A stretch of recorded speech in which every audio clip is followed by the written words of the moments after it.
كانت ليلى فتاة بدينة وغير جذابة، متزوجة من خالد الذي تظاهر بحبها، بينما كان يخطط مع صديقتها المقربة سارة لقتلها من أجل الحصول على بوليصة تأمين ضخمة والزواج بعدها. لم يدرك الزوجان الخائنان أن ليلى هي الابنة الوحيدة لأغنى رجل في العالم. تنجو ليلى بأعجوبة من محاولة القتل، وتستفيق لتجد نفسها في المستشفى بعد أن أنقذها فريق من الأطباء بفضل تدخل والدها الذي علم بما حدث. تقرر ليلى بمساعدة والدها أن تختفي عن الأنظار وتخضع لسلسلة من العمليات التجميلية المتطورة.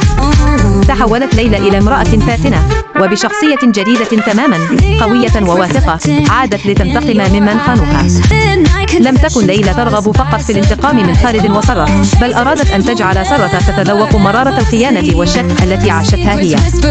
لهذا بدأت خطتها بالتقرب من زوجها السابق خالد. ظهرت ليلى في حياة خالد وسارة كامرأة أعمال جديدة وغنية تحت هوية مختلفة تماما.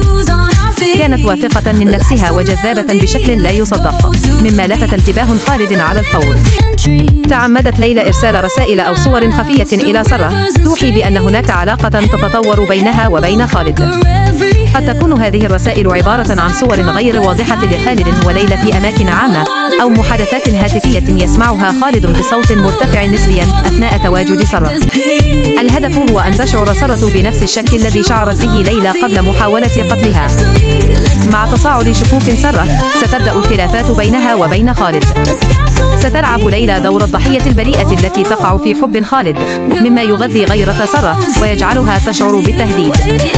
هذا سيقود خالد وسارة إلى دوامة من الشك والخيانة المتبادلة تماما كما فعلا بليلى.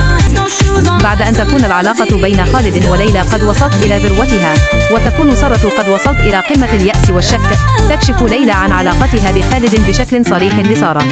ليس ذلك فقط، بل تذكر تفاصيل دقيقة عن محاولة القتل السابقة وكيف كانت تعلم بكل شيء. هذا الكشف سيكون بمثابة صدمة هائلة لسارة التي ستدرك أنها وقعت في الفخ الذي نصبته بنفسها.